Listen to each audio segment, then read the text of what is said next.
Welcome to my channel Sumit Gupta HR. आज हम पढ़ेंगे reconciliations of cost and financial accounts. इस वीडियो में दो क्वेश्चन सॉल्व किए गए हैं, एक question number 4, question number 5।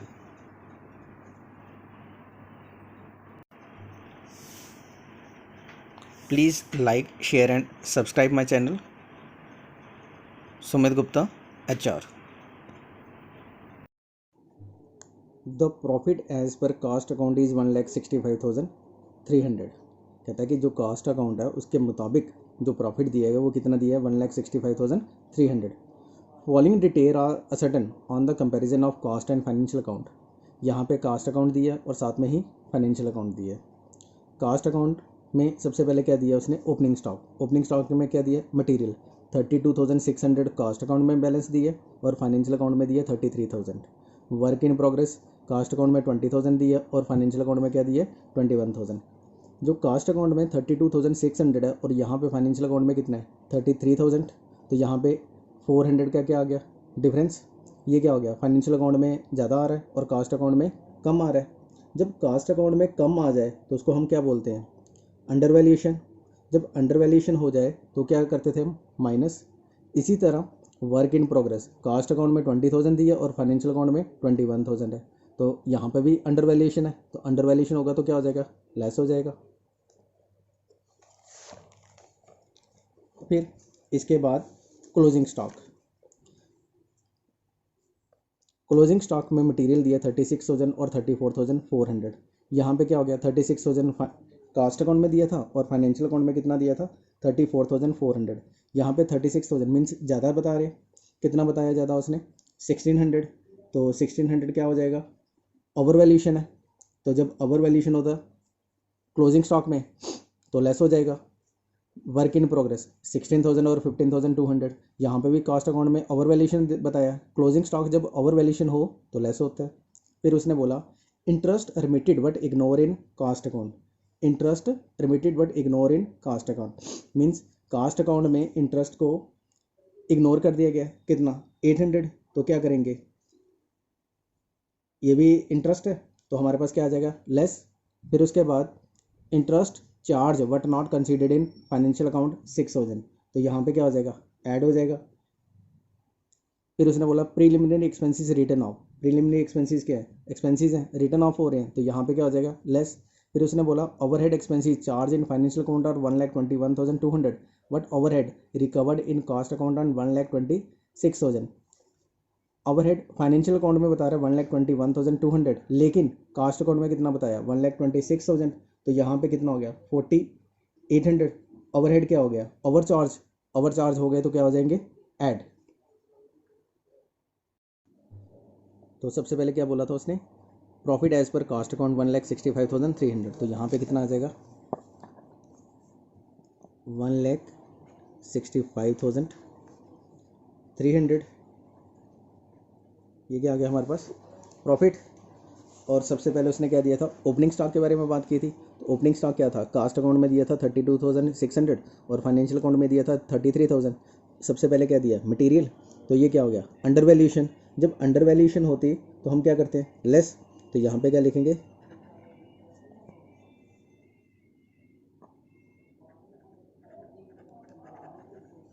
Under valuation of opening stock. तो ओपनिंग स्टॉक में अंडर वैल्यूएशन कितना था, सबसे पहले क्या दिया, मटेरियल। मटेरियल में 33,000 माइनस 32,600, कितना आ गया, 400। फिर उसके बाद work in progress cost account में 20,000 और फाइनेंशियल अकाउंट में 20,000, तो ये क्या हो गया, ये भी अंडर वैल्यूएशन था, तो हमने कितनी अमाउंट लिख दी इसकी, 1,000। ठीक है। अब इसके बाद क्लोजिंग स्टॉक, मटेरियल दिया था 36,000 और 34,400, ये क्या था, ओवर वैल्यूएशन। तो यहाँ पे क्या लिखेंगे, over valuation of closing stock. क्योंकि ओवर वैल्यूएशन जब भी हो तो हम क्या करते हैं, इसको भी लेस करते हैं। मटेरियल दिया था 36,000 और फाइनेंशियल अकाउंट में दिया था 34,400। अमाउंट कितना आ गया इसका 1,600। मटेरियल के बाद क्या दिया था, work in progress. Work in progress financial account में दिया था 16,000 और फाइनेंशियल कॉस्ट अकाउंट में दिया था 16,000 और फाइनेंशियल अकाउंट में दिया था 15,200। ये भी ओवर वैल्यूएशन था तो ये भी लेस होता है। कितना आ गया 800। ठीक है, ये दो अमाउंट। अब इसके बाद क्या दिया था, interest remitted but ignore in cost account. Interest remit कर दिया था लेकिन ignore in cost account. Cost accounts में क्या था, इग्नोर। तो हम क्या करेंगे, लेस। तो यहाँ पे क्या लिखेंगे, interest remitted but ignore in cost account. Amount कितना आ गया इसका 800। अब इसके बाद उसने बोला था interest charge but not considered in financial account. Interest charge किया था लेकिन फाइनेंशियल अकाउंट में चार्ज कंसीडर्ड नहीं किया है, तो हम क्या करेंगे, ऐड। तो यहाँ पे क्या लिखेंगे, interest charged in cost account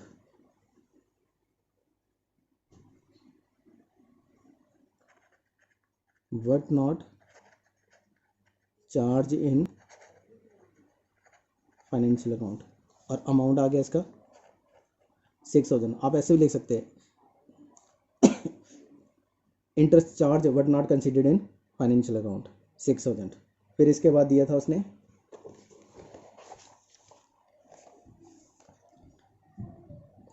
preliminary expenses written off. तो प्रीलिमिनरी एक्सपेंसेस कहाँ आते हैं, लेस में।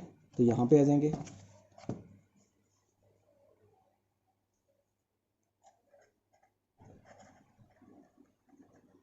Expenses written off. अमाउंट आ गया 13,000। अब इसके बाद last overhead expenses. Overhead expenses charge in financial account are 1,21,200। Financial account में कितना किया था 1,21,200, but overhead recover in cost account are 1,26,000। Financial account में 1,21,200 थे लेकिन कास्ट अकाउंट में कितने थे 1,26,000। तो यहाँ पे क्या हो गया, ओवरहेड ओवर चार्ज हो गया। तो यहाँ पे क्या करेंगे, ऐड। तो यहाँ पे क्या लिखेंगे,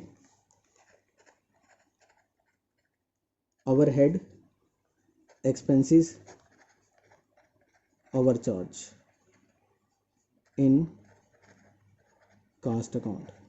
अमाउंट कितना आ गया 1,26,000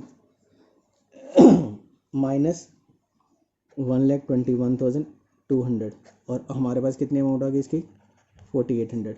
अब हमने क्या किया, इन दोनों का टोटल किया तो यहाँ पे आ गया 10,800। इन सब का टोटल किया, यहाँ पे आ गया 1,76,100। अब हमने इसका टोटल किया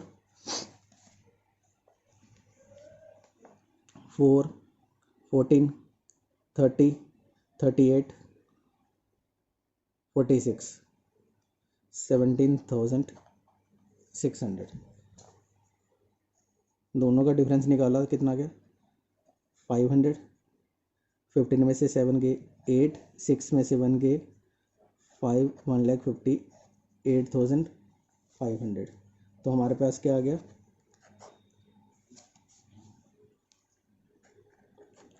profit as per financial account ₹1,58,500। एक company trading and profit loss account was as follow. Purchases दिया 25,210, डायरेक्ट वेजेस दिए 10,500, वर्क एक्सपेंसेस दिए 12,130, सेलिंग एक्सपेंसेस दिए 7,100, एडमिनिस्ट्रेशन एक्सपेंसेस दिए 5,340 और डेप्रिसिएशन कितना दिए 1,100। और साथ में इसने यहाँ पे नेट प्रॉफिट कितना दिया 20,300। सेल्स यहाँ पे दिए 50,000 units at the rate of 1.50 each, ₹75,000. Discount receipt दिए 260. Profit on sale of land दिया 2340 एंड क्लोजिंग स्टॉक दिया 4080. सबसे पहले यहाँ पे दिया उसने the profit as per cost account was only 19,770. तो प्रॉफिट कैसे दिए? कॉस्ट अकाउंट के साथ. तो यहाँ पे हम सबसे पहले क्या लिखते हैं? Profit as per cost account 19,770.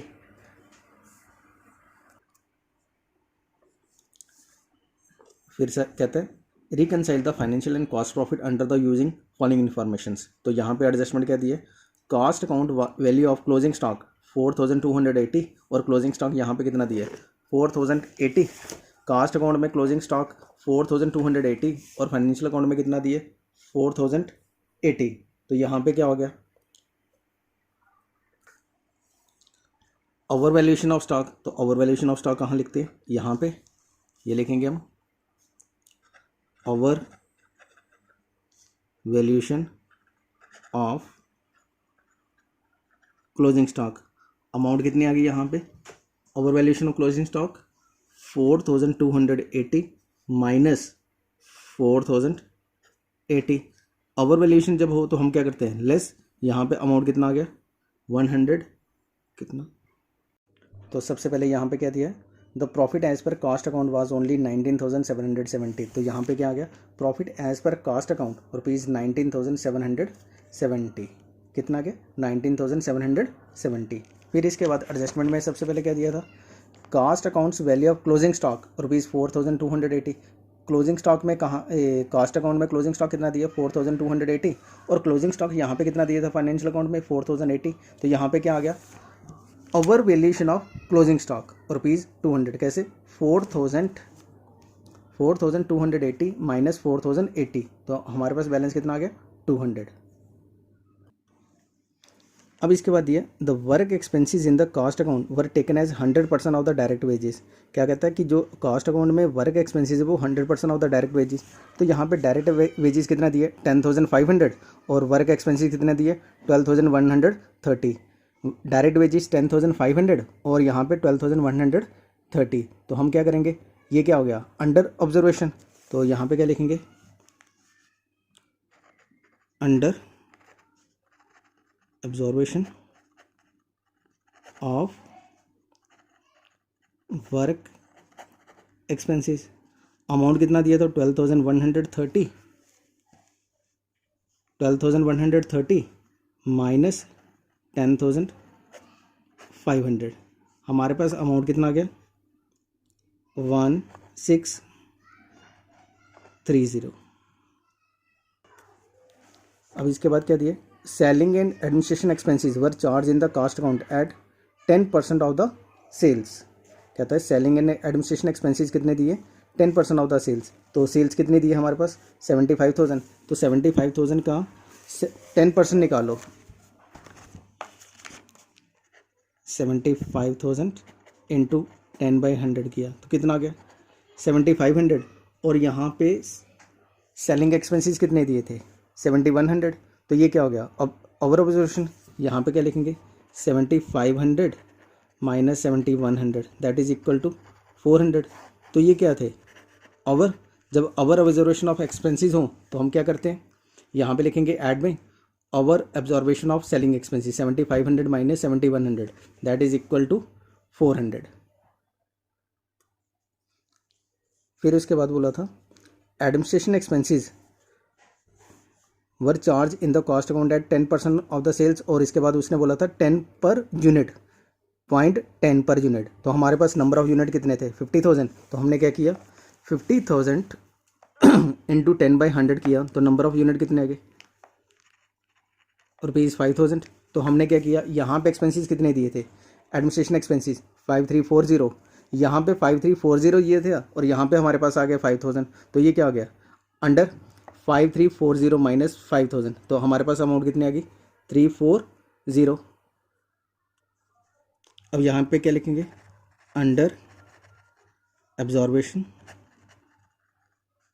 Of administration expenses 5,340 minus 5,000 that is equal to 340. अब इसके बाद क्या दिए, depreciation in the cost account was ₹800, depreciation cost account में कितने दिया है 800, तो यहाँ पे डेप्रिसिएशन कितने दिए है 1100, ये लोअर है तो यहाँ पे क्या लिखेंगे, depreciation 1100 minus 800 that is equal to 300। और यहाँ पे अब क्या बोला है, purchases, direct wages, work expenses, selling expenses, administration, depreciation, net profit, और यहाँ पे सेल्स, डिस्काउंट रिसिप्ट कितना 260, तो यहाँ पे क्या लिखेंगे, डिस्काउंट रिसीव्ड अमाउंट कितना दिया उसने 260, और उसके बाद उसने दिया profit on sale of land amount 2340 ये अमाउंट दिया है। बस ये सारी एडजस्टमेंट होगी। अब हम क्या करेंगे, इसका टोटल करेंगे, 0 0 4 2 6 9 10, ये आ गया 3000, यहाँ पे इसका टोटल किया, ये आ गया 22,770। अब इसका टोटल किया 0 0 3 4 7 2 8 11 14 1 2 2 4 7 0, हमारे पास आ गया 20,300। तो क्या लिखेंगे, profit as per financial accounts, amount कितना आ गया 20,300। तो सबसे पहले यहाँ पे क्या लिखा था मैंने, profit as per cost account आ गया 19,770, फिर our observation of selling expenses 400, discount received 260, profit on sale of land 2340, our valuation of closing stock less करते हैं, under observation of work expenses less करते हैं, under observation of administration expenses 340 less किया, और दूसरा डेप्रिसिएशन ये lower था 1100 ज़्यादा दिया था और 800 कास्ट अकाउंट में कम दिया था, तो यहाँ पे कितना आ गया 300, इन सब का टोटल किया तो ये आ गया 2470, 22,770 माइनस 2470, तो हमारे पास अमाउंट कितना आ गया 20,300। तो ये क्या था, profit as per financial account.